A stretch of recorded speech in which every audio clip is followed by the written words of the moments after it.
Grandes traidores a España desenmascara a los judas que han cambiado para siempre nuestra historia. A través de sus páginas el lector podrá encontrar casos de personajes que a lo largo de los tiempos han actuado de manera perversa hasta el punto de convertirse en grandes traidores. Porque en España no solo hemos permitido que se olvide a nuestros héroes, también hemos tolerado que se acepte como cierta una falsa leyenda negra y, lo que es peor, hemos aceptado engaños que nos presentan a los más míseros personajes directamente como si hubieran sido paladines de la libertad y el honor. Hay que conocerles el mejor modo entrando en su página web www.elgrancapitanediciones.es y pidiendo que nos envíen esta obra directamente a casa. Se trata de un libro fundamental porque solo conociendo a los traidores del pasado podremos identificar a los enemigos del presente. El gobierno de Pedro Sánchez ha elevado el gasto público hasta un nuevo récord histórico por tercer año consecutivo. El Consejo de Ministros ha aprobado esta semana esa barrera máxima hasta los 198.000 millones de euros, lo que supone un incremento de más de 2.000 millones respecto al año pasado. Hacienda mantiene suspendidas las reglas fiscales, a pesar de lo cual la ministra María Jesús Montero se compromete a no incrementar el déficit público. ¿Cómo? Bueno, pues gracias a una mayor recaudación fiscal, entre otros con los nuevos impuestos a la banca y a las eléctricas, también gracias a la inflación y a una dudosa previsión de crecimiento del 4,3%. El objetivo de todos estos números no es otro que el sector público actúe en una doble vertiente. Por una parte, que sea el garante del estado del bienestar y por otro, a actuar como impulsor, como locomotora de la economía en momentos de dificultad como los que estamos viviendo. Es por ello que puedo anunciar que el límite de gasto no financiero se situará en el próximo año en 198.221 millones, un 1,1% más que en el ejercicio anterior.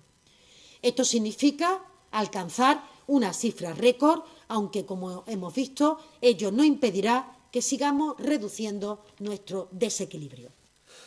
Tenemos comunicación con el catedrático José Ignacio Ruiz Rodríguez, experto en Historia Económica. Señor Ruiz, muy buenas noches.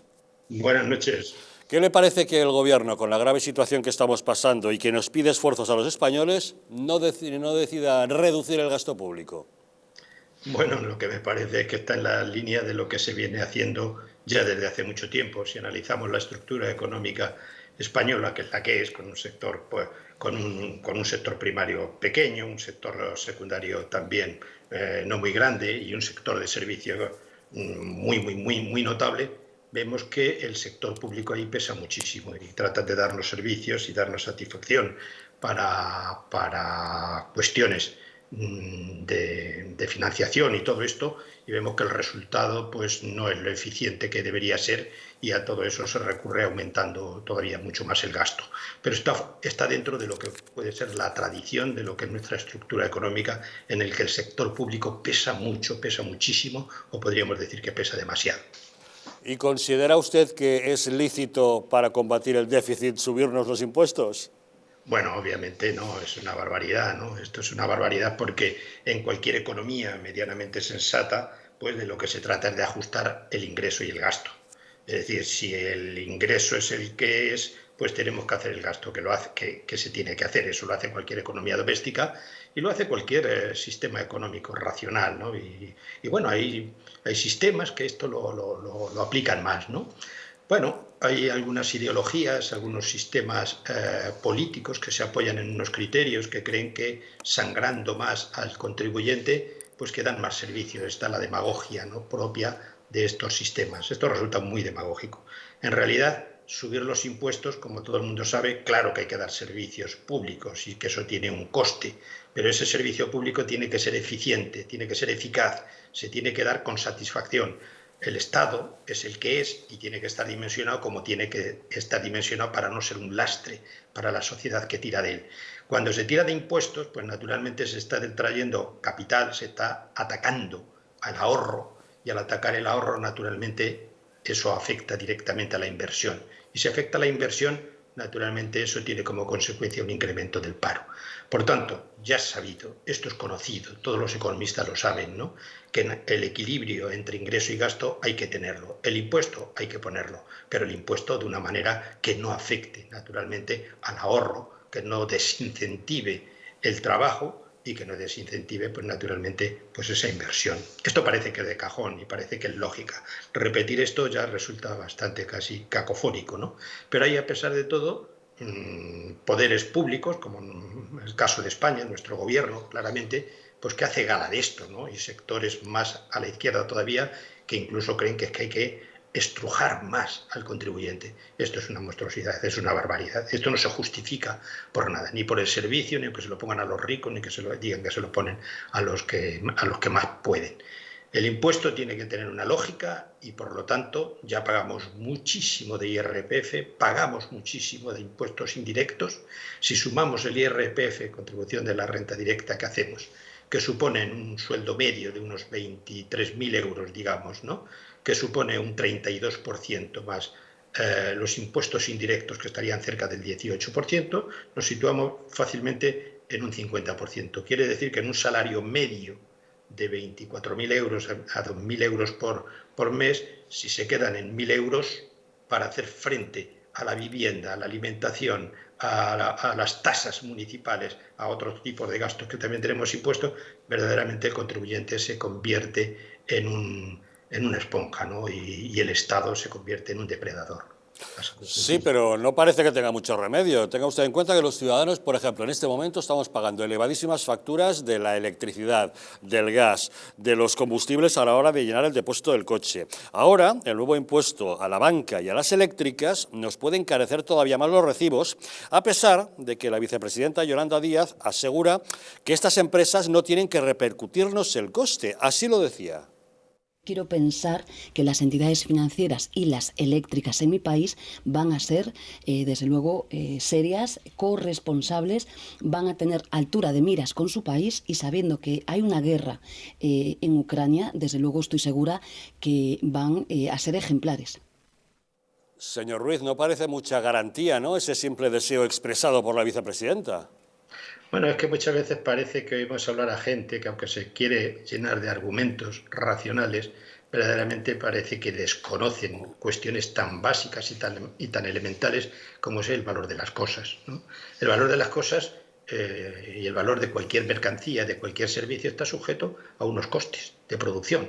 Si sube el coste de producción, pues naturalmente que tiene que repercutirlo en el producto final. Y si no lo repercute en el producto final, lo que estamos haciendo es que son actividades económicas que no son competitivas y que no son eficaces, ¿no? O sea que al final afecta a la estructura económica, naturalmente que sí, ¿no? Don José Ignacio, aprovechando que estamos charlando con usted, no quiero dejar de preguntarle por su último libro, Federico II y la Prusia del siglo XVIII. Cuénteme, ¿por qué un análisis sobre la figura de Federico el Grande?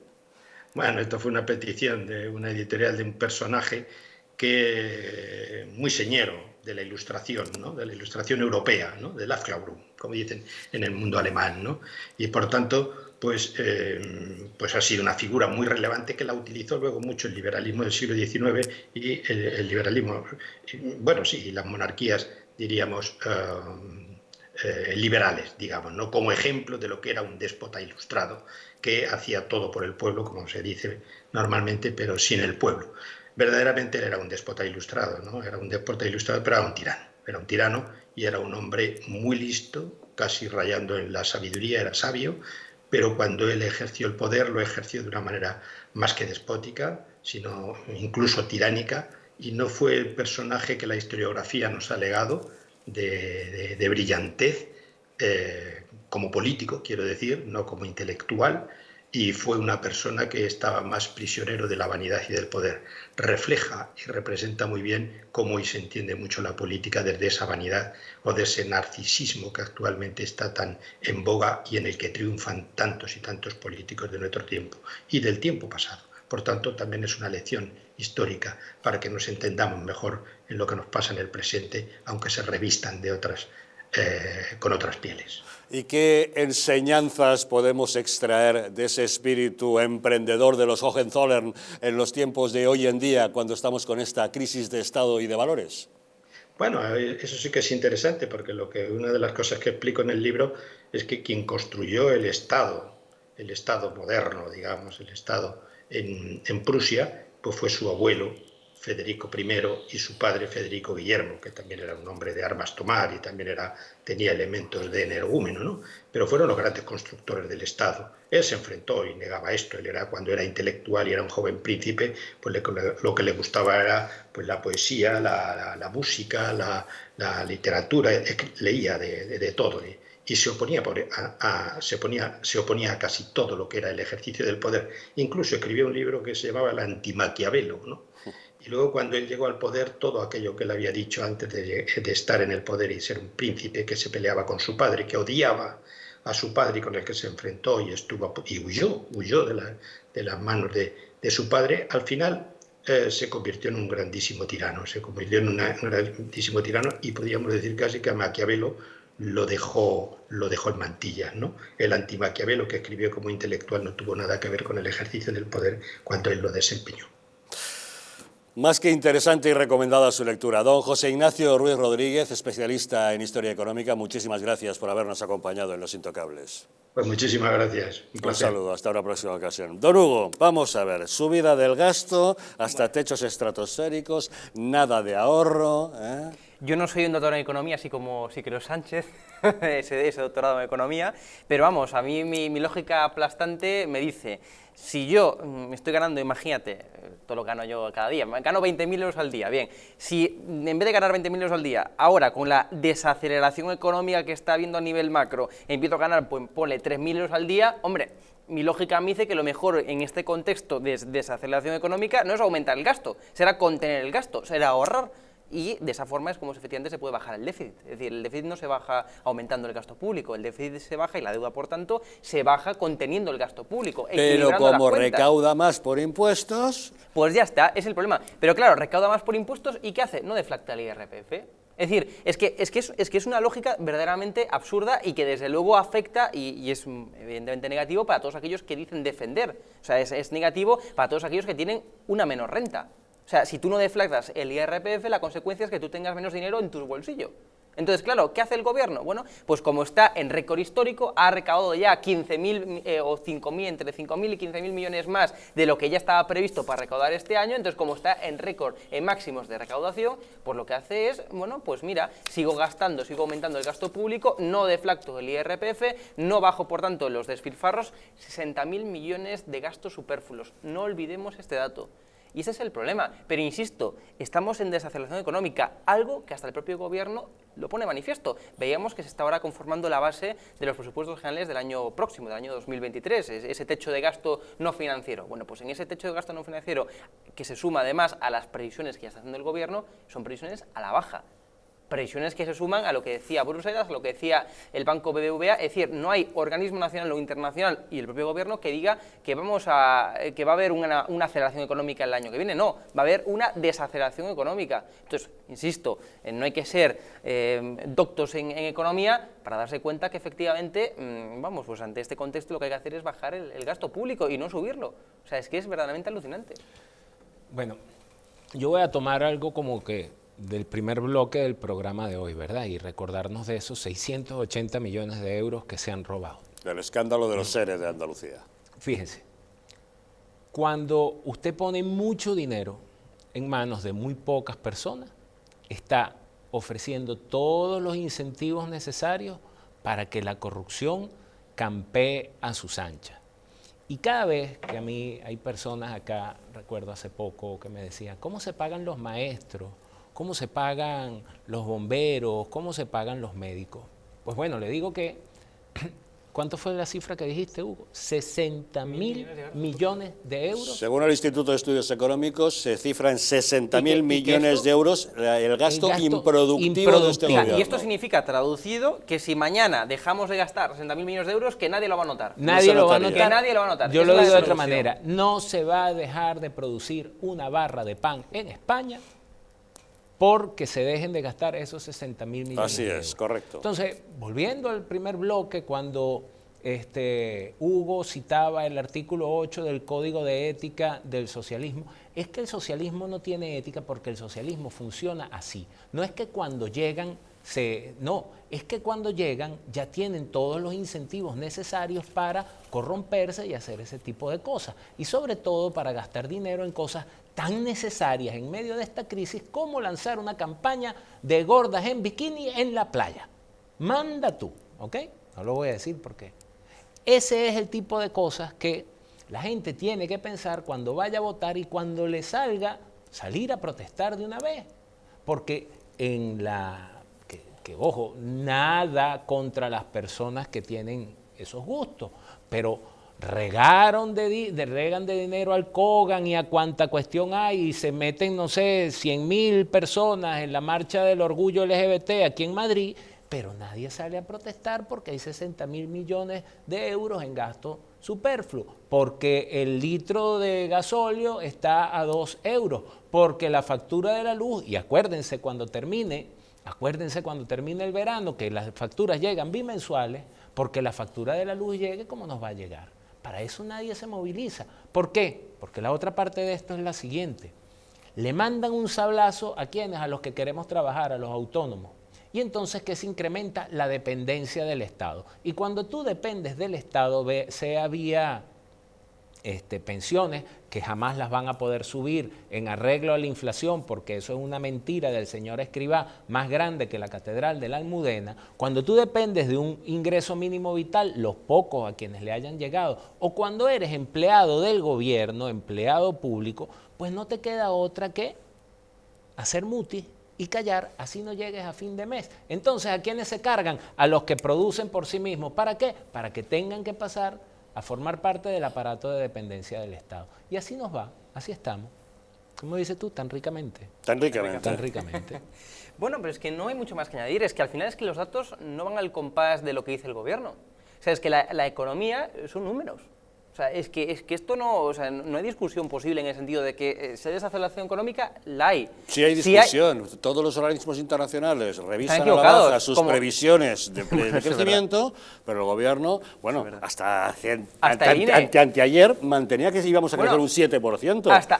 Hasta el INE, que hubo una dimisión, recuerdo, hace pocas semanas. Como a Sánchez no le gustaban los datos que daba el Instituto Nacional de Estadística, pues cesó al presidente. La culpa es del INE. Por dar datos malos. Por Aún así, el gobierno ha tenido que rebajar su perspectiva de crecimiento, su previsión. Aún así la mantiene demasiado alta para lo que otros organismos están diciendo. Es el que más alta. Con lo cual está claro que nos enfrentamos a una clara recesión. Bueno, recesión que va a comenzar, en Estados Unidos, porque fue el primero que subió los tipos de interés, por cierto, subida histórica, 75 puntos básicos esta misma semana. Es la cuarta subida de tipos que perpetuó. Tarde ha reaccionado el Banco Central Europeo, tarde. Bueno, efectivamente, o sea, primero reaccionó la FED, reaccionó en Estados Unidos, ahora reacciona tarde de manera rastro Europa, pero es que es inevitable una recesión. Y la pregunta es, ¿qué es una recesión? Una recesión es al final, es un mecanismo que tiene el mercado para equilibrar, para sanear toda esa expansión crediticia, ese dopaje de la economía, ese despilfarro,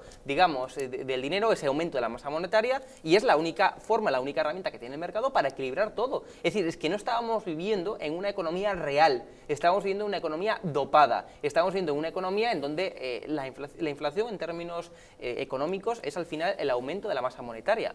Eso es la inflación. La inflación es el impuesto de los pobres. Efectivamente. Son los que sufren que todo sea más caro. Y que deriva de un aumento de la masa monetaria, de la impresión que se dice coloquialmente de billetes. O sea, cuando tú imprimes billetes, el ejemplo está en Venezuela, el ejemplo está en Argentina ahora con el peso, o sea, una inflación casi que roza el 100%, una barbaridad. Y eso es lo que hay. Entonces, la recesión es que es inevitable.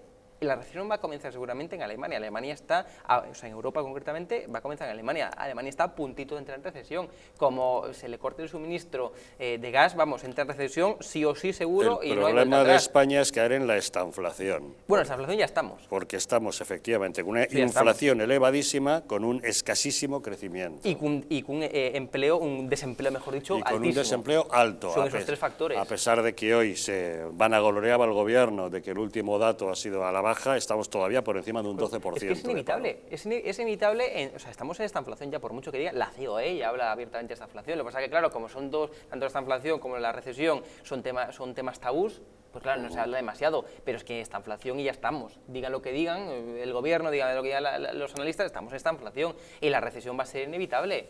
Y la recesión va a ser inevitable. Decían los organismos, le quiero recordar que era Bruselas o el Banco BBVA, decía, la recuperación económica en España no llegará mínimo hasta 2024. hasta 2024 no comenzará el crecimiento económico en España. O sea, el 2023 va a ser un año de desaceleración económica, va a ser un año de bajada, ¿no?, del ritmo, del nivel de la economía. Aquí hay además un factor gravísimo, ¿no?, que aquí se toman pésimas decisiones económicas con gravísimas consecuencias para la gente sin ningún tipo de consecuencias, porque al final lo que nos dicen es que bájenle el impuesto a las mascarillas, es que Bruselas no me deja. Y así como lo hacen por activa, lo harán por pasiva también. Entonces, cuando agarren y digan, es que tengo que cortar pensiones, sueldos, toda broma, le digan, es que Bruselas me lo ordenó. Claro, y claro. aquí, entonces nadie termina pagando las consecuencias de una pésima gestión económica, absolutamente nadie termina rindiendo cuentas, todos se van a ir con sus sueldos vitalicios por haber sido ministros y por haber sido presidente de gobierno, y los currantes son los que van a tener que seguir Pero esas pagando. decisiones, cuando estamos en periodos electorales y preelectorales, es cuando se multiplican. Que a los pensionistas les han prometido indexarle la revisión de las pensiones al IPC, que se están enfadando los funcionarios, pues rápidamente ahora ya están preparando la maquinita de fabricar billetes para darle una subida a los funcionarios. Que luego el sistema no pueda aguantar ese tipo de decisiones, a ellos les es igual, pretenden llegar a las elecciones con un populismo que les permita obtener votos. Que no, cuando estallen las cosas probablemente ya no estén en el Ya no gobierno. estemos ahí, exactamente, lo que cuentan, exactamente. Y no hay consecuencias, el problema, Por eso no y tiene no una hay consecuencia directa. consecuencias. No pasa nada. A un consejero delegado de una empresa que toma esas decisiones y hunda la empresa, se le puede castigar penalmente. A un presidente del gobierno que nos está arruinando a todos, ¿qué hacemos con él? Bueno, se le vota y ya no está, muy bien, y se va a su casa de rositas y nos ha arruinado a todos, y no podemos reclamar que nos devuelva todo nuestro dinero que ha despilfarrado, esos 60.000 millones que ha derrochado en cosas innecesarias, que nos hubiera hecho falta, que hubiera permitido bajarnos los impuestos, que no estuviéramos viviendo tan mal. ¿Qué hacemos? Nada. Tiene usted toda la razón. Y no me tiene gustaría consecuencias. también comentar la EPA, que la EPA tiene gato encerrado, o sea, tiene letra pequeña. Es decir, en primer lugar, estamos en verano, o sea, históricamente, digamos en la época de verano, pues hay un aumento del empleo, eso de forma histórica. Segundo, están los fijos discontinuos, como decía Alberto Núñez Feijóo, que en términos prácticos un fijo discontinuo es trabajas en verano, trabajas en esta época estival, y luego a efectos prácticos estás como un parado más. Y tercero, no hay crecimiento del empleo como tal, es decir, según que nos comparemos con el año 2018, antes de que entrase Pedro Sánchez al gobierno, ahora mismo, en estos mismos momentos, en estas mismas semanas, en estos mismos días, se creaban 86.000 empleos más en el año 2018. O sea, en estos momentos se creaba 86.000 empleos más, con lo cual no estamos en un crecimiento del empleo real, estamos evidentemente todavía en un efecto rebote. Venimos de una etapa muy mala y evidentemente ahora se está creando más empleo que hace, bueno, pues un año, evidentemente, porque estaba paralizada la economía. De todos modos llegará el otoño, porque claro, usted ha mencionado la época de verano, claro, que es de creación estacional de empleo, pero le llega el otoño y se acabaron las terrazas de verano, los hoteles, la temporada turística. Y se van a efectos prácticos al paro. Y la gente se va al paro. Al paro, a efectos prácticos. A los fijos discontinuos, cuando termine el verano, efectos prácticos van a estar en el paro. Cobrar subsidios más allá, de empleo. efectivamente, pero más allá de eso, insisto, no se están creando más empleos que antes de que Pedro Sánchez llegase al gobierno. Que no está siendo aquí Pedro Sánchez el gran creador de empleo como se trata de vender ahora. Es mentira. Que antes de que, en el año 2018, antes de que Pedro Sánchez pisara la Moncloa, a estas fechas, en este mismo mes, en esta misma semana, se creaban 86.000 empleos más. Y son datos también. Así es. En fin, procuren ustedes disfrutar de las vacaciones de verano, eso sí, con moderación y sin hacer demasiados gastos, puesto que va a venir un otoño complicado. Hacemos una pequeña pausa y volvemos de inmediato para hablarles de Laura Borràs, la presidenta del Parlamento de Cataluña, que se negaba a dimitir, que está imputada, que ya le han abierto juicio oral para sentarla en el banquillo porque está acusada de prevaricación, por haber falseado documento público, haber troceado contratos para entregárselos a un amiguete.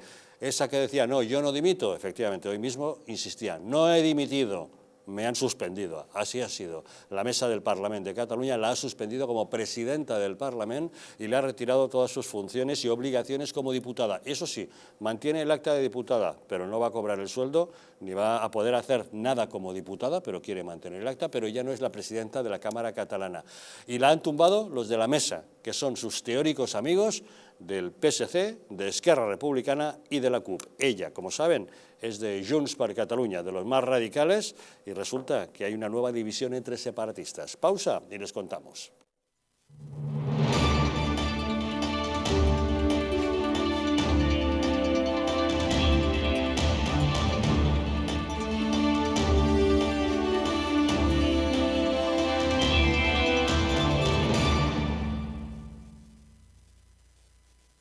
Naturhaus es el mejor método para perder peso de forma saludable y sin pasar hambre. Desde la primera visita, una asesora te enseñará a cambiar tus hábitos hasta alcanzar tu peso perfecto. Lo conseguirás gracias a complementos alimenticios a base de extractos naturales y platos deliciosos. Apúntate ya en tu centro Naturhaus más cercano y online a través de naturhaus.es. Naturhaus, 30 años de experiencia en nutrición y dietética. Hotel Las Dunas, un lugar mágico en el corazón de la Costa del Sol. En primera línea de mar, situado en un oasis de armonía, tranquilidad. Enfocado en la salud y bienestar de nuestros huéspedes. Desconecta del estrés y la monotonía del día a día. Estancias con programas exclusivos y personalizados de salud, rejuvenecimiento y control del peso. Elegancia y bienestar junto al mar, sin renunciar a la actividad y la vida saludable. Descubre Las Dunas Hotel Health and Spa, el más exclusivo de toda la Costa del Sol.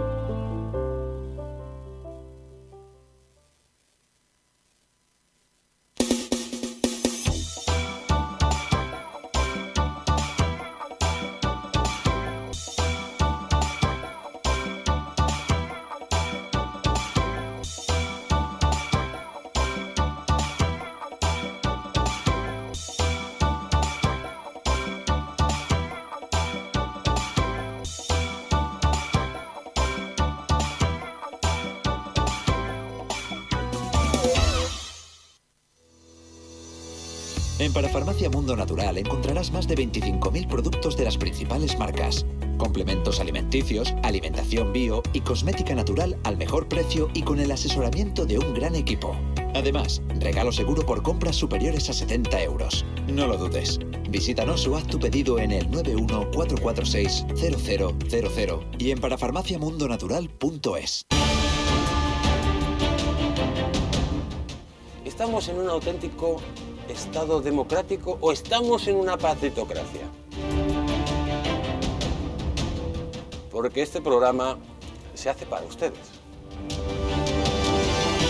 La ciudadanía está quedando atónita a lo que estamos viendo. Vamos a ver cosas que nunca se imaginarían. Lo que ha pasado en España demuestra que Falconetti no es tonto. Que la democracia, ¿qué es lo que es, amigos? El imperio de la ley. Esta izquierda rancia lo que quieren es exterminar todo aquello que no piensan exactamente igual. El castigo va a ser terrible para todos los partidos. Recuerden que no les engañen, porque la verdadera libertad consiste en estar bien informados.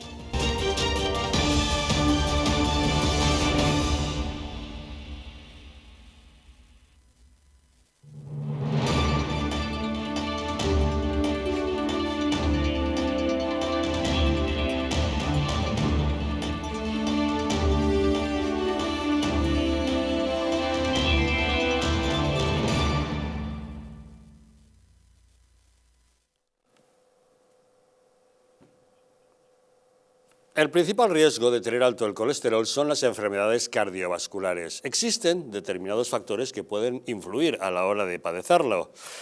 Algunos no son modificables, como nuestra edad o los antecedentes familiares. Sin embargo, hay otros sobre los cuales podemos actuar si mantenemos una dieta y un estilo de vida saludables y realizamos ejercicio físico con regularidad.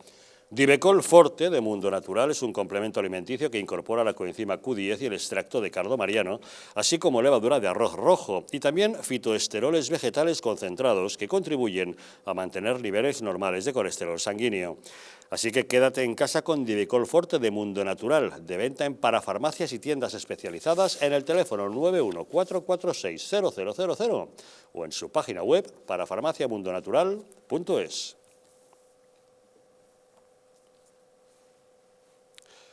Laura Borràs ya ha dejado de ser presidenta del Parlamento de Cataluña. La mesa de la Cámara ha decidido hoy apartarla del cargo tras su imputación por presuntos delitos de prevaricación y falsedad en documento mercantil.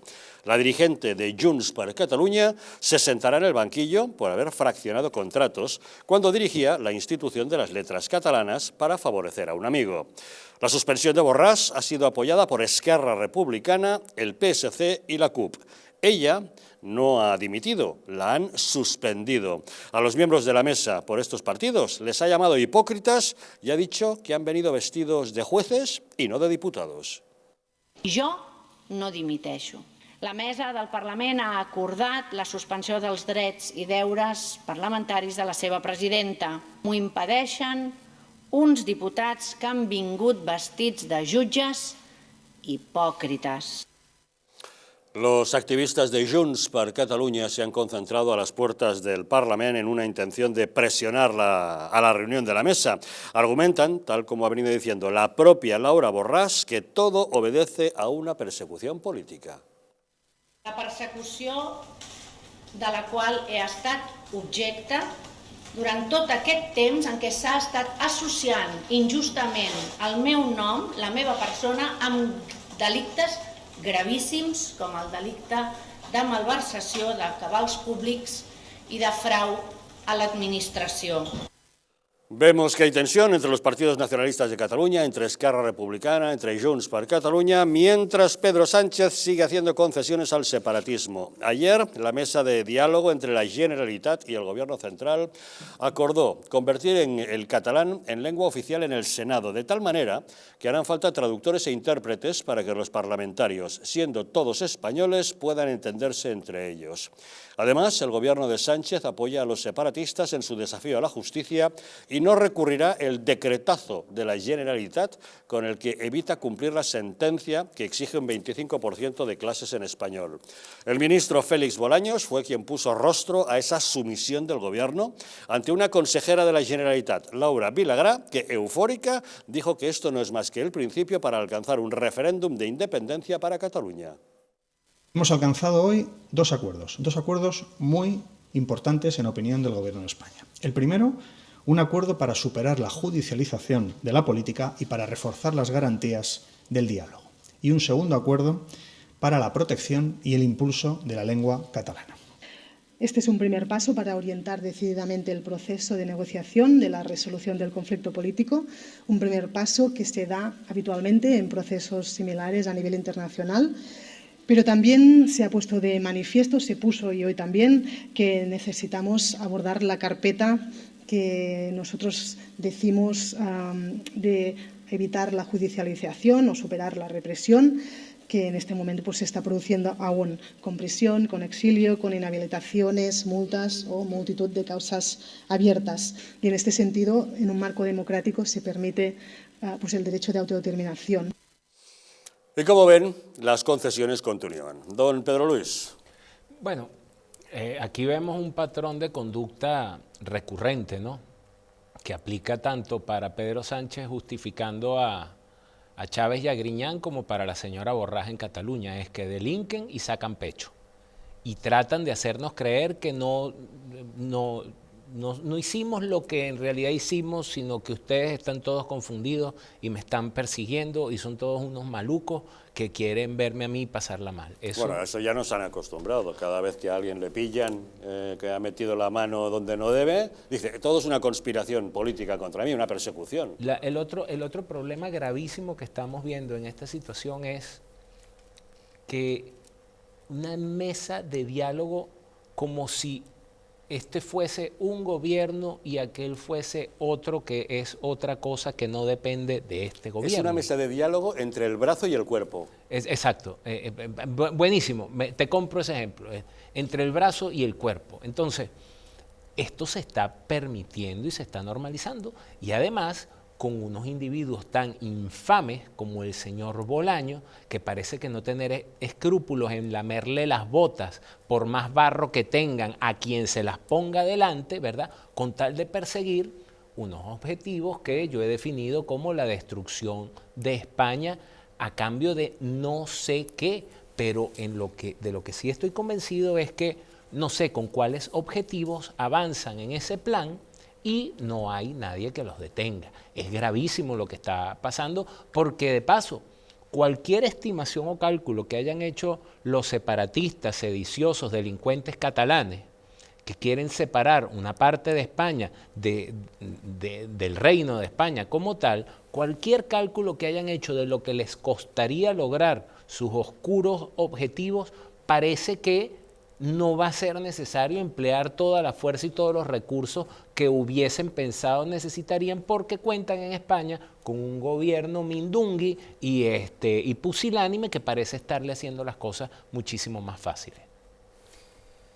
Y eso es un poco el resumen de toda esta historia, ¿no? O sea, nos estamos dando cuenta, o mejor dicho, espero que estén dando cuenta los independentistas, que les están engañando, que les llevan engañando ya desde hace mucho tiempo, que esto no va por una república maravillosa. Yo creo que se van cayendo del guindo poco a poco. Hombre, yo espero que sí. Hoy mismo ¿no? hemos conocido los datos del CEO, el CIS de la Generalitat de Cataluña, ha bajado a un 41% el apoyo al independentismo. La oposición a la independencia está en un 52%, es decir, poco a poco va bajando. Y son estos números como absolutos, ¿no? O sea, luego a la hora de la verdad, en realidad los independentistas de verdad de Cataluña salen un tercio como mucho. Bueno, no hay más que ver las diadas últimas, las del último año, la que va a haber ahora dentro de poco, y vamos, yo creo que el apoyo es evidente, la movilización independentista pues está en mínimos históricos. Dicho lo cual, espero, como decía antes, que se están dando cuenta que esto no va ni por la República, ni por el bienestar de los catalanes, ni por todas estas bueno, pues palabras y eslóganes bonitos que usan, ¿no? El caso concreto de Laura Borràs es que, vamos, como se está investigando, como se está poniendo encima de la mesa, delinquió, pero para beneficio personal. A un amiguete. Para un amiguete, para beneficio personal, o sea, no para beneficio ni de la República. Oye, al menos, oye, el Puigdemont pues está ahí fugado, pero por... Bueno, ese menuda cara más dura. Menuda cara más dura. No. O sea, está con la casa pagada en Waterloo, el palacete ese que se ha montado. Y a ver dónde sale el dinero. El palacio del exiliado catalán, ¿no?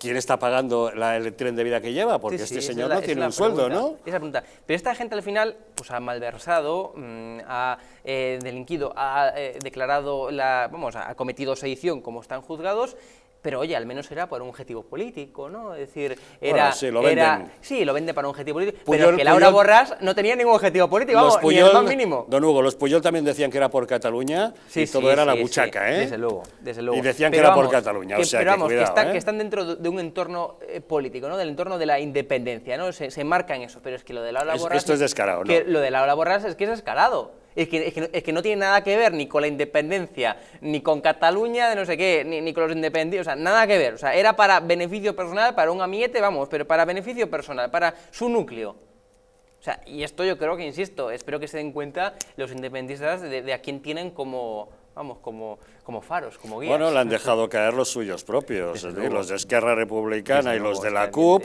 Bien es verdad que andan a la greña con los de Junts per Catalunya. Se ha convertido en un circo. Los del PSC que siempre están flirteando por ese lado oscuro del separatismo, ¿no? Y del nacionalismo, pero son los que controlan la mesa del Parlamento. O sea, ahí no están ni el PP, ni Vox, ni Ciudadanos, nada. Los que controlan la mesa del Parlamento y los que controlan la mesa del Gobierno. Así es. Porque hemos visto, vamos, algo que es verdaderamente infame, ¿no? Que viene muy a colación esto, y es que ahora no hay obligación ya de impartir el español en Cataluña. Ya no es ni un 25%, ni un 0%, vamos. Nada. Ahora han dado vía libre para que si una escuela, si en secundaria o sin lo que sea, no quiere impartir español, que no le impartan. Yo confío en que la justicia acabe haciendo algo. O sea, hay una orden del Tribunal Supremo de que se imparta un 25% en castellano, en español. Yo confío en que la justicia haga algo. El hecho de que haya hecho el decretazo de la Generalitat para inventarse una ley que rebasa esto y que no permite, y que Sánchez no lo vaya a recurrir, vale, es miserable, pero la justicia algo tendrá que hacer. ¿De quién depende la justicia? Pues eso. Pues ya está. ¿De quién depende? Fiscalía, o sea, ¿no? ¿de quién depende? O sea, ¿quién está llevando a cabo todo tipo de artimañas para intentar controlar el Tribunal Constitucional? O sea, recordemos que había una enmienda que el propio gobierno puso encima de la mesa impidiendo que durante un mandato caducado del Consejo General del Poder Judicial, del órgano rector de los jueces y magistrados, pudieran proponer a candidatos. O sea, eso fue el propio Pedro Sánchez, el propio gobierno. y ese mismo gobierno que puso esa enmienda, que dispuso esa enmienda, ahora quiere acabar con esa enmienda para que así durante el mandato caducado del Consejo del Poder Judicial pues puedan proponer jueces de la órbita del gobierno para el TC. Si hace trampas en un sentido o en otro, hombre, para acabar consiguiendo pues lo que quiere, pero yo quiero confiar en que al final la justicia tendrá que imperar de alguna manera. No podemos abandonar ojalá toda esperanza de pensar que la justicia no tiene resquicios de independencia y que las leyes están para cumplirse. En las altas esferas, o sea, desde luego la justicia tiene independencia en España, pero en las altas esferas y cuando afecta al gobierno o cuando afecta a sus socios principales, desde luego la independencia judicial, oye, en no pocos casos reza por su ausencia. Es que están dinamitando el sistema, porque lo único que van a conseguir, lo que van a conseguir es insumisión jurídica en España, porque entonces a cualquiera de nosotros, cuando sí nos afecte una sentencia y nos la quieren hacer cumplir, diremos, no, ¿y por qué yo sí y ellos no? ¿Por qué un tío que tiene que estar en la cárcel le sacan? ¿Por qué alguien que está obligado a hacer algo no lo hace? ¿Por qué a mí me va a cobrar ahora la multa de tráfico? No se la quiero pagar. Bueno, pero porque cuando la izquierda o los afines delinquen, malversan, pues son Robin Hood, como estamos viendo como comentamos antes, con los de Andalucía. Para el gobierno son Robin Hood. Entonces, cuando al final tenemos ya, bueno, pues un sistema en el que no se penaliza la corrupción por parte de la izquierda o por parte de sus socios, está bien vista, pues ya está. Pues es los Robin Hood, Chávez y Griñán van a ser los protagonistas de las nuevas ediciones de Robin Hood. Pero si están condenados, son delincuentes. Son Robin Hood, son delincuentes Robin Hood. Yo nunca estaría optimista ni empezaría a hablar de fracturas y fracciones en los separatistas, a los cuales yo me niego a llamar independentistas. Jamás me confiaría de eso hasta verlos, esto es una metáfora, hasta ver sus aspiraciones, ya no es metáfora porque me refiero a sus aspiraciones, hasta verlas absolutamente sepultadas y con 2 generaciones de por medio entre sus últimos intentos y esa estabilidad. Al final acaban porque buscan un objetivo común, pero están a palos entre ellos. Están a palos lo cual malo entre ellos. No es, sí, lo que pasa es que las paredes no se caen porque tengan grietas. Eso es. O sea, una pared con una grieta hay que meter un cincel y una mandarria y tumbarla. Entonces, al final acaban apañándose con todo, porque hay mucha gente viviendo de la mamandurria esta. Pero no es suficiente eso. Hay que exterminar políticamente las aspiraciones secesionistas de estos grupos. Pues hay que hacerlo. Sí, la solución es muy sencilla. Pues no. Cuando vayan a la urna, voten todo lo que sea diferente a Pedro Sánchez y sus socios, y ya está. Claro. Pues sí, la solución es muy sencilla, vamos. Don Pedro Luis, ahí lo tiene, no vote más a Sánchez, es bien fácil. No le vuelva a votar. Has apuntado en dirección incorrecta, porque eso es algo que yo jamás... Mira, con que no le vuelva a votar me doy por satisfecho. No lo haría ni ebrio, ¿ok? Y ya te digo. Que ocurre con muy poca frecuencia eso. En fin, más temas judiciales. Resulta que el juez de la Audiencia Nacional, Manuel García Castellón, ha acordado la apertura de una causa para investigar al fundador de Podemos, Juan Carlos Monedero, por delitos de blanqueo de capitales y falsedad documental por financiarse del chavismo. La documentación aportada por la Unidad de Delincuencia Económica y Fiscal de la Policía Nacional ha llevado al magistrado a comprobar unas transferencias entre la empresa de Monedero, Caja de Resistencia Motivados Producciones S.L., con la mercantil Viu Europa, del venezolano Ernesto Velasco y el Banco del Alba. Ya en sus declaraciones, el exjefe de la inteligencia militar de Hugo Chávez, Hugo el Pollo Carvajal, aseguró que Viu Europa fue utilizada para encubrir operaciones irregulares de Monedero. Otros testigos protegidos dijeron que el fundador de Podemos recibió entregas económicas del gobierno chavista. Ahí, señor Pedrosa, seguro que usted nos puede arrojar luz.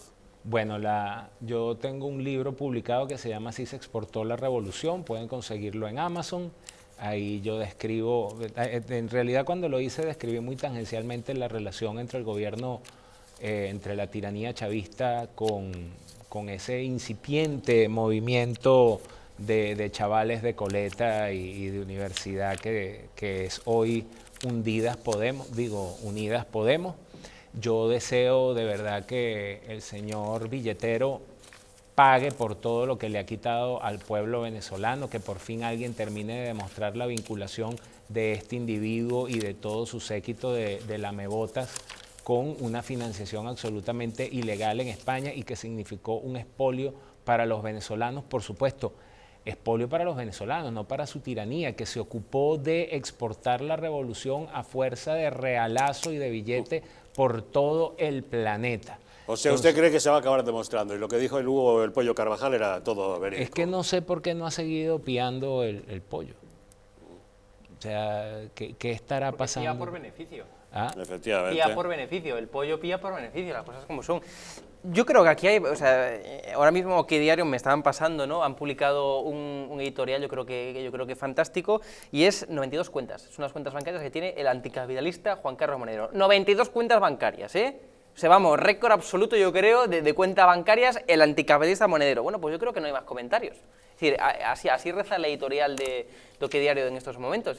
Es que no hay más comentarios. 92 cuentas bancarias. Por eso está siendo investigado, entre otras cosas, Juan Carlos Monedero. O sea, desde luego ahí huele mal.